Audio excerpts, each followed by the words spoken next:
Outkick.com host Riley Gaines joins me now. Riley, on the one hand, it's kind of hilarious, and I'm having a hard time keeping a straight face here.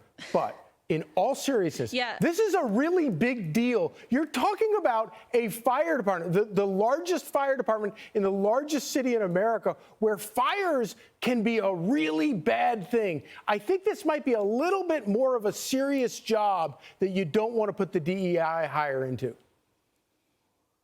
Well, I'm right there with you, Charlie. This would be hilarious if there weren't real consequences, oftentimes like life-saving consequences for real people. If you are someone who has to openly describe, first and foremost, by the way, your sexuality when introducing yourself, I wouldn't trust you to save my life. And it's not because she's gay. Hear me, I'm being very clear here. It's not because she is a lesbian. It's because she feels like it is a qualifier in her ability to do her job. That's the first thing out the door. No, you're going to be concerned about that. Yeah, exactly. But again, you see through this, I see through this. I really, really believe your everyday common sense American sees through this. We've had enough of this. And so when you talk about, when we see these videos of these Democrats talking about these, outsiders who want to come in and shake things up, look, I really don't believe that voters misunderstood Democrats in the way that these outsiders are appearing to make it seem like. We rejected those people. So this is ridiculous, Charlie. I do worry, though, that in a place like New York City, that maybe they're not catching on with this sort of common sense curve like I think the rest of America is. And really remarkable to look at Chuck Schumer.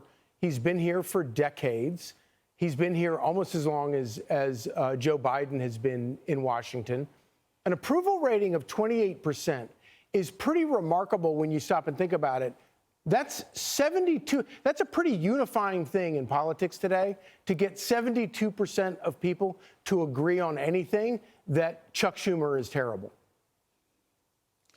Yeah, but again, these 80-20 issues that you see across the board, the Democrats consistently take the side of the 20%, whether it's men and women's sports, whether it's issues like parental rights or the safeguarding of children, whether it's border, whether it's crime, they continually take the side of the 20%. So we should not be shocked that Chuck Schumer and the likes thereof have about a 20% approval rating. This checks out. You should not be surprised by this. And if you are, maybe you are the problem.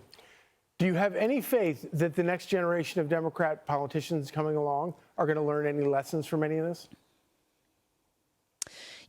When we're talking about faith as it pertains to the next generation, I'll tell you where I put my faith. Of course, first and foremost, it's the Lord. But being at AmericaFest this past week in Phoenix, Arizona, of course, this is the big conference put on by Turning Point USA. This was the first year where we were missing Turning Point's former CEO, Charlie Kirk, who was assassinated in cold blood. Now, Erica Kirk has taken on the mantle.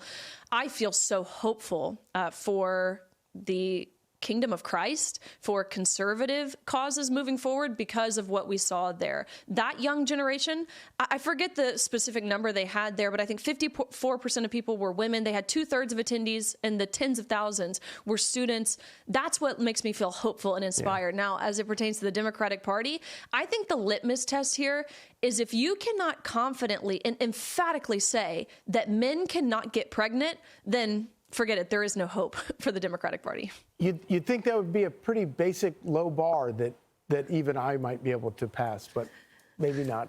Riley Gaines, thank you so much. Great to see you, and Merry Christmas. Click here to subscribe to the Fox News YouTube page to catch our hottest interviews and most compelling analysis.